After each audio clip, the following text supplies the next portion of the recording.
നമ്മുടെ ശരീരം മൊത്തം മഞ്ഞയാകാൻ തുടങ്ങും. ഇതിനെ നമ്മൾ ജോണ്ടിസ് അഥവാ മഞ്ഞപ്പിത്തം എന്നാണ് പറയുന്നത്.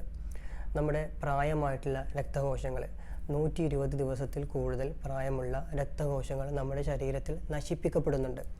ഇങ്ങനെ രക്തകോശങ്ങളെ നശിപ്പിക്കുമ്പോൾ അതിൽ നിന്നുണ്ടാകുന്ന ഒരു ബൈ പ്രൊഡക്റ്റ്, ഒരു വേസ്റ്റ് മെറ്റീരിയലാണ് ഈ ബിലിറുബിൻ എന്ന് പറയുന്നത്. ഈ ബിലിറുബിനെ പ്രോസസ്സ് ചെയ്യുന്നതും അതിനെ പിത്തരസത്തിലൂടെ ശരീരത്തിൽ നിന്ന് പുറത്ത് കളയുന്നതും നമ്മുടെ ലിവറാണ്. അപ്പോൾ ലിവറിനൊരു ഡാമേജ് സംഭവിച്ചു കഴിഞ്ഞാൽ, ലിവർ പ്രവർത്തിക്കാതെ ആയി കഴിഞ്ഞാൽ ഈ ബിലിറുബിൻ ശരീരത്തിൽ നിന്ന് പുറത്തു പോകാതെയാവുകയും അതിൻ്റെ അളവ് രക്തത്തിൽ ഗണ്യമായി കൂടുകയും ചെയ്യും. അതുകൊണ്ട് നമ്മുടെ സ്കിന്ന്, നമ്മുടെ കണ്ണ് നോക്കിയാൽ അതുപോലെ തന്നെ നമ്മുടെ യൂറിനൊക്കെ വളരെയധികം മഞ്ഞയായിട്ട് കാണാൻ കഴിയും. ഏത് സാധാരണക്കാരനും പെട്ടെന്ന് മനസ്സിലാക്കിയെടുക്കാൻ കഴിയുന്ന ഒരു സൈനാണ് ജോണ്ടിസ് എന്ന് പറയുന്നത്. പ്രശ്നം ലിവറിനാണ് എന്ന് ആർക്കും മനസ്സിലാക്കിയെടുക്കാൻ കഴിയുന്ന ഒരു സൈനാണ് ജോണ്ടിസ് എന്ന് പറയുന്നത്. അതുപോലെ തന്നെ നമ്മുടെ